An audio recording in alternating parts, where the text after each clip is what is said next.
Fast tracking of the National Health Insurance Scheme has come up again, with civil society organizations saying it will address the financing gaps in the healthcare system. This was during the Integrated Advocacy Coalition Hub meeting by civil society organizations on the theme Sustainable Health, Financing, Insurance and Prevention. We are saying that it should be fast-tracked because we know Parliament passed it in 2001. Then it went to the President. The President never rejected it. I think had some comments.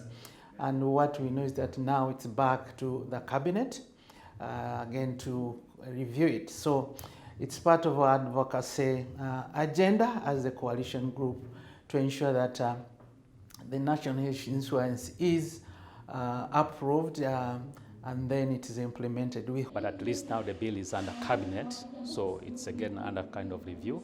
But after that, again, it has to be submitted to Parliament for further scrutiny.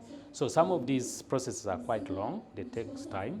But also you're aware that something that involves kind of a population to be involved is quite a slow process, because you need to bring everyone, first of all, to understand the whole scenario. So if they don't have the information, it might be very hard for us to say that we have passed this law or the scheme is ongoing now. So first of all is having that consensus is one thing that delays the processes. But as a team here, as the Advocacy Coalition, we really see how best we are going to amplify the communication in regards to the scheme to the various teams. This call on fast tracking of the National Health Insurance Scheme comes at a time when government is implementing the integrated healthcare delivery system. We see several disease conditions being addressed at one point.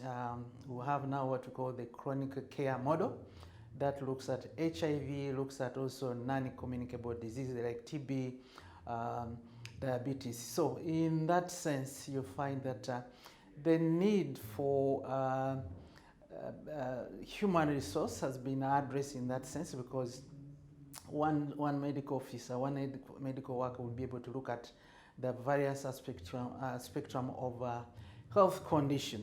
And so it means that we are integration is trying to help the health sector manage the gap, the funding gap that has been created by disbanding of the USAID government. So the Ministry of Health assures the public that the National Health Insurance Scheme will come to light. Adia Nakute, UBC.